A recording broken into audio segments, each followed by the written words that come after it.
बना दिया है। वाकई क्या हमने हवा बना दी है? Of course not.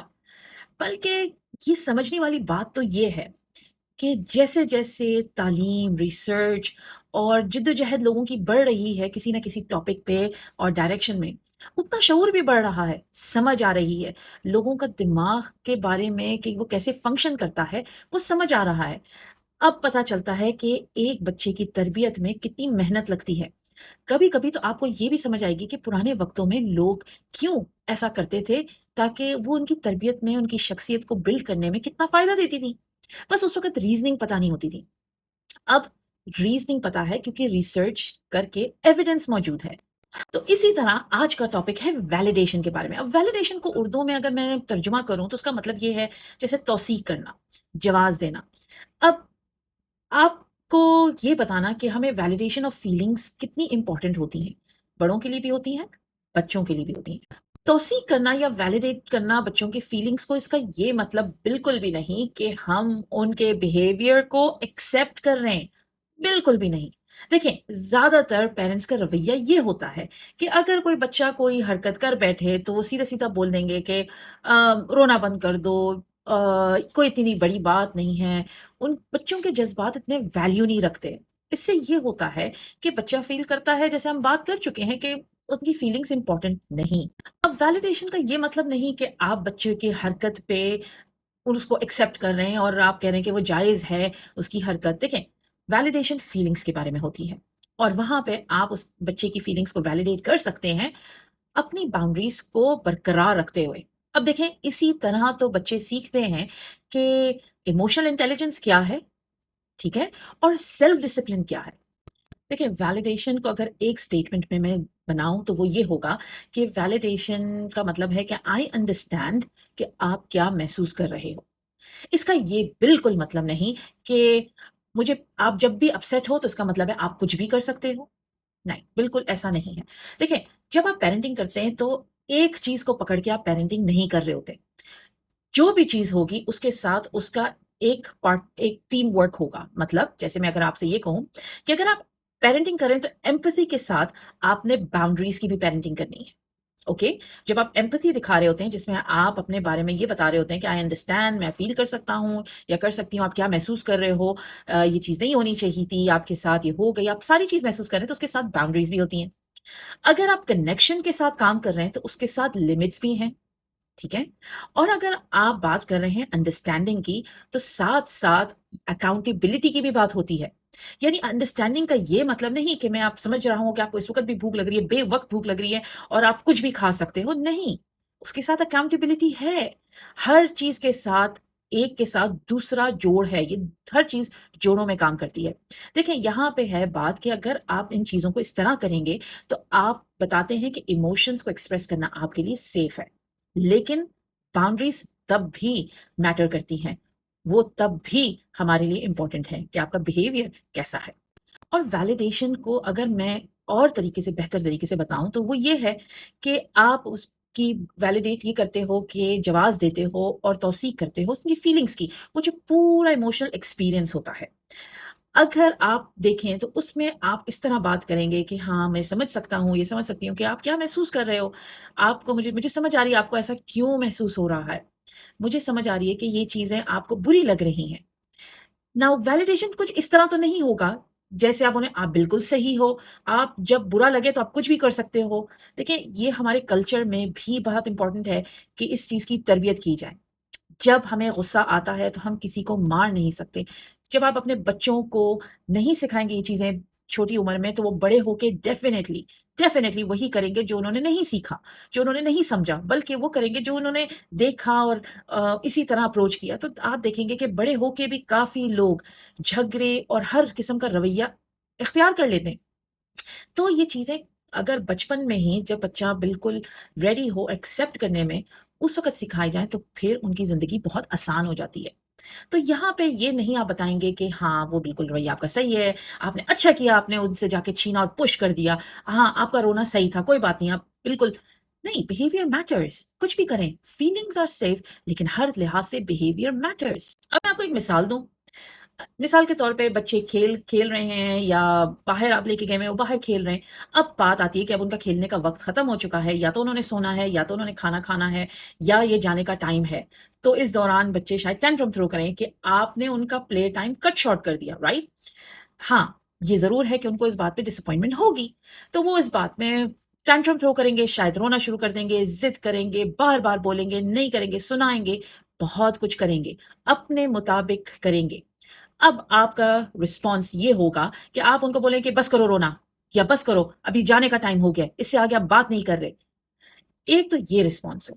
لیکن اگر آپ ویلیڈیٹ کریں گے تو آپ کا رسپانس کچھ اس طرح سے ہوگا, اور اس میں صبر کا بھی ایلیمنٹ آتا ہے کہ ہو سکتا ہے وہ ایک وقت میں بالکل نہ سمجھے. تو آپ کا رسپانس یہ ہوگا کہ ایک تو آپ ان کے لیول پہ, ہم یہ بات کر چکے پہلے کہ کس طرح آپ نے کمیونیکیٹ کرنا ہے, آپ ان کے لیول پہ آئیں اور ان سے بات کریں اور کہیں کہ مجھے پتا ہے آپ ڈس اپوائنٹڈ ہو, مزہ آپ کو بہت آ رہا تھا اور مجھے بھی اچھا لگ رہا تھا, لیکن اب جانے کا ٹائم ہو گیا ہے, اگر ہم نہیں گئے تو ہم بیڈ ٹائم کے لیے لیٹ ہو جائے گا اور صبح اٹھنے میں آپ کو پرابلم ہوگی, یا کھانے کا ڈنر ٹائم ہے, what ever reason you have, آپ اس وقت اس کو پریزنٹ کریں یہ چیز. اب آپ نوٹس کریں کہ دونوں بات کرنے کے طریقوں میں فرق ہے, اور دوسرا طریقہ آپ کو بتاتا ہے کہ ویلیڈیٹ کیسے کرتے ہیں, یعنی آپ ان کی فیلنگس کو سمجھ رہے ہیں, جائز سمجھ رہے ہیں, جواز پیش کر رہے ہیں. اب یہ چیز امپورٹنٹ کیوں ہے؟ لمحے کے لیے, ایک لمحے کے لیے سوچیں, آپ بھی کچھ چیزیں محسوس کر رہے ہیں اور اس وقت آ کے کوئی آپ کو بھی بول دے کہ کرٹیسائز کر دے کہ بس ختم, اتنا زیادہ سوچنے کی ضرورت نہیں ہے, کیوں, مطلب کوئی بڑی بات نہیں ہوئی. تو آپ اس وقت کیا محسوس کریں گے؟ آپ شاید یہی محسوس کریں گے کہ میری فیلنگس کو بالکل رد کر دیا گیا ہے. اس وقت آپ زیادہ بات بھی نہ کرنا چاہیں ان کے ساتھ, بلکہ اگر اس کے برعکس کوئی آپ سے یہ کہہ دے کہ ہاں جو آپ فیل کر رہے ہو وہ صحیح ہے, آپ کی قدر ہونی چاہیے تھی اس بات پہ, یا ویلیو ہونی چاہیے تھی, تو اس وقت وہ بات اس انسان کو لگتی ہے, آپ کو لگے گی, اور آپ فیل کریں گے کہ ہاں یہ مجھے سمجھ رہے ہیں, اور آپ وہاں پہ سیف فیل کرتے ہوئے اپنی بات کو کہیں گے. اس وقت آپ کے لیے ٹرسٹ بہتر ہے اور ایموشنل سیفٹی بھی بہتر ہے. تو اسی طرح بچے بھی کوئی مختلف چیز نہیں, بلکہ بچوں کو سمجھ نہیں آتا زیادہ تر کہ وہ کیسے اپنی بات کو سامنے رکھیں, کیونکہ ابھی بھی وہ اپنے نروس سسٹم میں پروسیس کر رہے ہیں, سیکھ رہے ہیں, کنیکشنز بلڈ کر رہے ہیں کہ ان باتوں پہ کیسے ریئیکٹ یا رسپونڈ کیا جاتا ہے. اب میں آپ کو کچھ مثالیں دیتی ہوں. دیکھیں, آپ نے ایکسیپٹ کرنا ہے فیلنگس کو, لیکن بیہیویئر کو لمٹ کرنا ہے. یہ پیرنٹنگ میں بہت ہی امپورٹنٹ اسکل ہے, جو فیلنگس کو ایکسیپٹ بھی کرتا ہے بٹ لمٹ کرتا ہے, یعنی آپ کھلا میدان نہیں دے دیتے بچوں کو to behave and to act as however they want. اب آپ کا ایگزامپل میں آپ کو یہ دوں تو ایک بچے نے, آپ کے بچے نے دوسرے اپنے بھائی یا بہن کو مارا, ہاتھ اٹھایا. آپ نے شاید اس وقت یہ بولیں گے کہ کیوں مارا, نہیں مارنا چاہیے, آپ فوراً یہ بولیں گے اور آپ بولیں گے چلو یہاں سے جاؤ, گیم ختم. لیکن اگر آپ اس طرح بات کریں کہ اس وقت ہر چیز روک دیں اور بچے کے سامنے آ کے ان کو بولیں کہ دیکھو مجھے سمجھ آ رہی ہے کہ آپ غصے میں ہو, لیکن مارنا کسی کو بھی اجازت نہیں. آپ کی ٹون اینڈ ٹونالٹی میٹر کرتی ہے, آپ کی پوزیشن میٹر کرتی ہے, اور آپ کے الفاظ میٹر کرتے ہیں. دوسری اپروچ زیادہ امپورٹنٹ ہے, اور اس دوران آپ ان کو سکھائیں کہ آپ کو کیا لگتا ہے, آپ نے اپنے بھائی کو مارا ہے تو آپ کو کیا کہنا چاہیے. آپ سکھا رہے ہیں ان کو, اور جب آپ ان کو یہ سکھا رہے ہیں تو وہ خود دیکھیں ان کا کانشیس کیا کہتا ہے. کیا وہ کہتے ہیں کہ ہمیں اپولوجائز کرنا ہے, کیا کہتے ہیں نہیں آئی ایم ہیپی کہ وہ تو اس کا مطلب ہے کہ غصہ ہے اگر وہ کچھ کہتے ہیں تو اس طرح.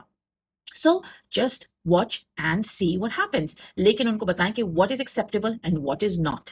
میں آپ کو دوسری اگزامپل دوں, ویری کامن, بچوں کو کچھ میٹھا چاہیے, کچھ چاکلیٹ چاہیے, کچھ ایسی چیز چاہیے جو اسنیک آپ کے گھر میں پڑی ہوئی ہو. اب الحمدللہ وقت ایسا آ گیا ہے کہ ہر کسی کے گھر میں دکان کی چیزیں جو ہیں, ہمیں کینڈیز یا چپس پڑے ہوئے ہوتے ہیں. دیکھیں, اٹس نائس کہ آپ کے پاس ہیں, بٹ اٹس ناٹ نائس کہ اس پہ کنٹرول نہیں ہے. اگر بچے اس چیز کو لے لیتے ہیں اور وہ یا ضد کر رہے ہیں اور آپ بولیں کہ نہیں کھانا پہلے کھانا ہے, تو آپ اس پہ ذرا اپنی بچے کو بجائے یہ بولنے کے کہ نہیں ابھی کھانے کا ٹائم ہے, غصے سے بات کرنے کے, آپ یہ بات کریں کہ ٹھیک ہے آپ کو مل جائے گا, مجھے پتا ہے آپ کا دل بہت چاہ رہا ہے, لیکن ڈنر کے بعد, کھانا کھانے کے بعد اگر آپ اپنے جو بھی میں آپ کو کھانا دوں آپ فنش کرو تو آپ کو مل جائے گا. دیکھیں, یہاں پہ آپ بتا رہے ہیں کہ what is an acceptable behaviour. یہ نہیں کہ کھانے سے پہلے کوئی بھی میٹھا کھایا جائے یا کوئی بھی کینڈی یا اسنیکس کھایا جائے اور اپنے ڈنر کو اسپوائل کر دیں. Limits are very very important. ہم پیرنٹنگ میں بہت بڑی غلطی کرتے ہیں کہ ہم بچوں پہ لمٹس نہیں لگاتے. بچے بہتر گرو اور بہتر شخصیت بنتی ہے جہاں پہ ان کی باؤنڈریز بہتر سیٹ اور ڈیفائنڈ ہو. اب اس کا فلپ سائڈ دیکھتے ہیں. फ्लिप साइड ये देखते हैं कि अगर फॉर एग्जांपल आप वैलिडेट ना करें तो क्या होगा? पहले भी तो बच्चे बड़े हो गए थे, पल गए थे, not a big deal. Well उन उन बच्चों को एज़ एडल्ट्स देखें। क्या वो वाक़ई इमोशंस को समझ पाते हैं? उनको क्या पता है कि उनका पार्टनर अगर कोई इमोशनल फेज़ से गुज़र रहा हो या कोई ऐसी बात हो, तो क्या वो समझ पाते हैं उस इमोशंस को? क्या उनको पता है उन इमोशंस के दौरान वो फ़ील करें तो हमें कैसे हैंडल करना चाहिए या अपने इमोशंस को कैसे हैंडल करना चाहिए? वेल उसका जवाब आपके पास होगा और मैं सुनना चाहूँगी कि आपका जवाब क्या है? लेकिन इस बारे में मैं नहीं जवाब दूँगी, ये आपकी ऑब्ज़र्वेशन बताएगी। लेकिन जब आप इनवैलिडेट करते हैं इमोशंस को, जो कि आपकी नीयत पूरी साफ़ है और यकीनन आप अपने बच्चे के लिए बेहतरी चाहते हैं। लेकिन कुछ चीज़ें अगर हम उन पे इग्नोर करें और तवज्जो ना दें और वक़्त पे सँभालें ना, तो वो चीज़ें बड़े होके हमारे हाथ से निकल जाती हैं। जो बच्चा जिसकी हम बात पे या रवैयों पे हम ये कह दें कि रोना बंद करो, ज़्यादा छोड़ दो इस बात को, या हम डिस्कस ना करें, या हम ये ना समझाएँ कि वो अपने इमोशंस को कैसे रेगुलेट करें। फिर वही बच्चे बड़े होके यही सीखते हैं कि इमोशंस की कोई वैल्यू नहीं है और इनकी ज़रूरत नहीं है। एक रोबोट की तरह ज़िंदगी चलती रहेगी और बस जो भी है होता रहेगा, कोई फ़ील करता है कि नहीं करता, और शायद वो अपने किसी इर्द-गिर्द के लोगों को कह दें, यू आर सेंसिटिव। राइट? ऐसा नहीं है। हमें हर इंसान की फीलिंग्स को वैल्यू देनी चाहिए। अब मैं आपको स्टेप टू स्टेप गाइड देती हूँ, बहुत सिंपल है, और इसको नोट करें और अपने लाइफ में अपने बच्चों के साथ अपनाएं। आप सबसे पहले बच्चे की फीलिंग्स को नोटिस करें कि वो फील क्या कर रहे हैं, खुद समझें इस चीज को। फील करने के बाद उस इमोशन को नाम दें, जैसे I understand and I see that you are feeling frustrated, I see that you are feeling nervous, I see कि आपको ये बात अच्छी नहीं लग रही। जब आपने नोटिस किया कि उनका रवैया क्या है, फिर आपने नोटिस नाम दिया फीलिंग्स को, उसके बाद उसको समझें। अब मुझे समझ आ रही है कि हाँ, आपको ये बात क्यों बुरी लगी, आपने इस वक़्त ये काम क्यों नहीं किया। आपने समझना है, और आखिर में ये बिल्कुल मुकम्मल नहीं है अगर आप आखिरी स्टेप नहीं अपनाते, वो है put a limit to it. जब आप लिमिट लगाते हैं कि देखिए आई अंडरस्टैंड कि आपको गुस्सा आ रहा था, लेकिन मारना तब भी जायज़ नहीं है। लिमिट करें, किसी की चीज़ बगैर पूछे उठाना भी जायज़ नहीं है। किसी के कमरे में बगैर पूछे जाना जायज़ नहीं है। नो मैटर व्हाट, आपने लिमिट लगानी है, क्योंकि घर में भी इम्पोर्टेंट है कि माँ-बाप के कमरे में आना भी बच्चों को आपने सिखाना है कि वो परमिशन लेके आएँ। तो ज़ाहिर-सी बात है, भाई-बहन के कमरे में जाना, एक-दूसरे के कमरे में जाने भी आप उनको सिखाएँगे कि वो परमिशन लें, चाहे वो दादा-दादी का कमरा क्यों ना हो। अब मेरे टॉपिक से रिलेटेड ही अब बात मैं करूँ कि देखिए वैलिडेशन से आप बच्चों को बिगाड़ नहीं रहे। ये सारी चीज़ों का मतलब नहीं कि आप उनको बिगाड़ रहे हैं। इसका मतलब ये है कि इमोशन को फ़ील करना बल्कि एक नॉर्मल बात है, हर इंसान फ़ील करता है। और अगर वो फ़ील कर रहे हैं तो क्या चीज़ उस दौरान महसूस करते हुए क्या चीज़ का ख़्याल रखना चाहिए? कि ये क्या सिर्फ़ हमारे बारे में है कि हमारा दायरा बड़ा है, हम जो भी करते हैं वो लोगों को इफ़ेक्ट करता है, और हम जो फ़ील कर रहे हैं वो किस-किस सिचुएशन में कैसे हैंडल करना चाहिए। देखिए ये चीज़ें स्पॉइल नहीं करती, ये बिगाड़ पैदा नहीं करती, ये बस दिखाती हैं कि ये जायज़ है और क्या नाजायज़ है, और बल्कि इनफैक्ट ये बच्चे के अंदर एक इमोशनल मैच्योरिटी पैदा करती है, और बच्चे को ये पता होता है कि अगर मैं अपनी फीलिंग्स को हैंडल कर सकता हूँ या कर सकती हूँ, तो बड़े होके वो दूसरों की भी मदद करता है उनकी फीलिंग्स को सपोर्ट करने में, हैंडल करने में, और कोऑपरेटिव एक पार्टनर बनता है। अब आखिर में ये सारी चीज़ों का मतलब ये है कि वैलिडेशन से आप बच्चे के अंदर भरोसा पैदा करते हैं, और जो बाउंड्रीज़ हैं वो पैदा करती हैं डिसिप्लिन। जब आप ये चीज़ें प्रैक्टिस करेंगे, आप उनको समझाएँगे, तो बच्चे बड़े होके एक इमोशनली हेल्दी बीइंग बनेंगे। वो रिस्पॉन्सिबल होंगे अपने एक्शंस के, अपने अमल के, अपनी सोच के, और वो बल्कि कोऑपरेटिव होंगे, बल्कि मैच्योर होंगे। इंसान वही मैच्योर होता है जो अपने जज़्बातों को समझता है, काबू पाता है और खुद को पहचानता है। तो अपने बच्चों की मदद करें, बी अ रोल मॉडल। इससे बेहतर और क्या रोल हो सकता है आपकी ज़िंदगी में? आज की वीडियो काफ़ी डिटेल थी। अगर आपको पसंद आई तो ज़रूर मुझे इस बारे में बताएँ। देखिए इस पे आपको शायद बार-बार सुनना पड़े, और उस पे हिचकिचाएँ नहीं, सेव करें और आगे भी लोगों के साथ शेयर करें। मुझे इस पे खुशी होगी कि आप इस जो मेरा कंटेंट है, जो मैं इतनी मेहनत से आपके सामने रख रही हूँ, उससे आपको फ़ायदा पहुँच रहा है, और मुझे समझ आ रही है कि वो आपको कितना फ़ायदा पहुँच रहा है।